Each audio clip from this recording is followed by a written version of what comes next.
check out these things right here. Look how bright they are. They're wonderful. I didn't really plan this, to be honest. I got a bit carried away on AliExpress. More about that in a minute or two.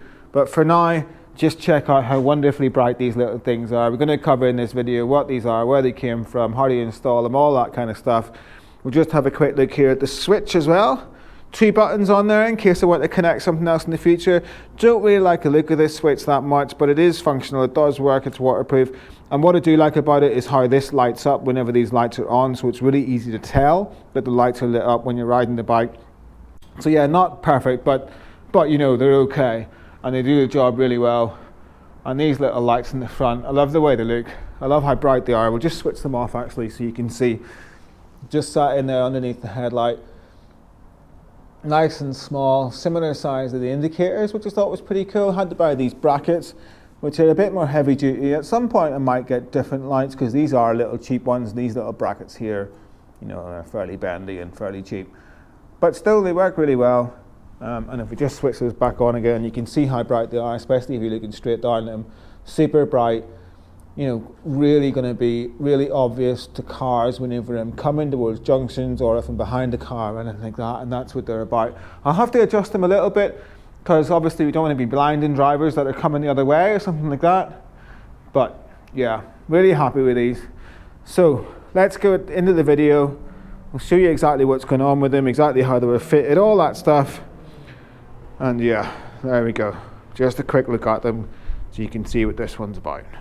So as I was saying, I did get a little bit carried away in AliExpress, and this is the pile of parcels that came in the post eventually. There's a wee selection here of the stuff that I bought.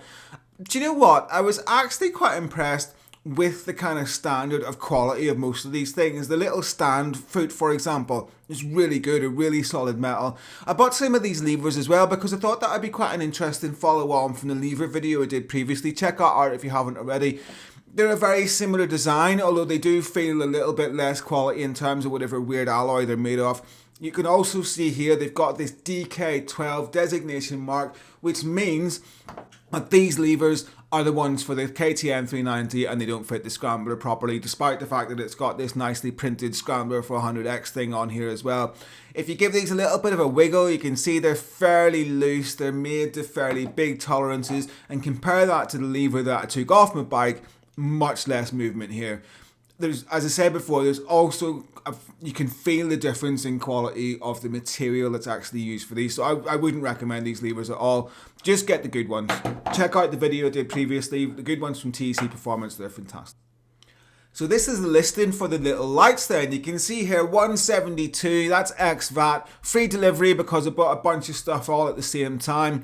I bought a wiring loom for this as well, which includes a fuse, which I thought would be a great idea because let's face it, I don't really know what I'm doing. Amazon, $14.99, free delivery, can't complain about that. And these are the brackets then. I'm actually really impressed with the quality of these. Top class materials, really well made. $12.99, free delivery, fantastic. Now, I did need to do a little bit of soldering to get everything to fit together. The wiring loom that I got, it comes with its own ecosystem and you can get specific lights, you know, for that, which would have these little clips on. Obviously, these little lights from AliExpress didn't come with anything like that, so it took a little bit of work. I haven't done any soldering since high school, but, you know, that was actually really simple and straightforward. No problems there whatsoever. Installing the wiring loom and the lights, it's another tank off process, getting pretty used to that by now. I was a bit reluctant the first time I did that, but now it's an absolute dawdle, no problem at all. Just get that thing off, get it out of the way. Getting the wiring loom in, much like the little device that we fitted previously, it's really just exercising cable management. You just need to figure out where you're going to get these cables wired in through the bike so they're nice and tidy and out of the way. There is a main cable that runs from the battery area to the headlight and the indicators at the front and stuff like that. So what I did with this, I really just followed that cable. In a lot of places, I actually even just cable tied the new harness alongside the existing cable there. It uses the perfect route, so why would you not follow that? And that made it quite easy. I could just follow that main cable the whole way through.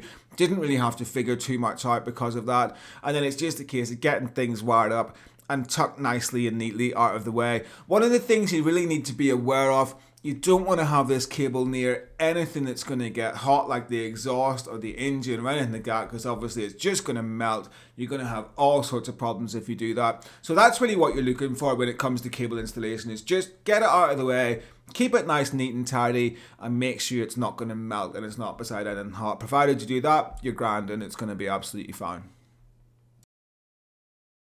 Alright then, here is the final result. Now remember, the total cost of this is less than 30 quid for everything that you need to get this onto your bike. Wiring, lights, everything else.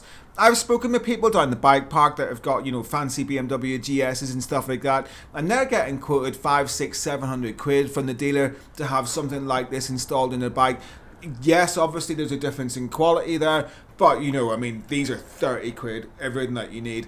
When I first kind of bought this stuff off AliExpress, I was thinking, I just want to check this out. It's probably all going to be rubbish and I'm never going to actually use it. But these lights are staying on the bike. I absolutely love them. I think they're fantastic. I like the way they're really small and they're similar size to the indicators as well. And the main reason for having these, it's not so I can ride at night time. It's so that other cars and vehicles will see me coming better. That's what they're for. They're kind of like a daytime running light thing. I'm really happy with them. They're definitely staying. So yeah, let me know what you think about these things in the comments, especially for the price that they came at. I still can't believe it myself. Thank you so much for making it to the end of the video. Join us again next week. We've got some really cool stuff coming up. Thanks again. See you soon and take care.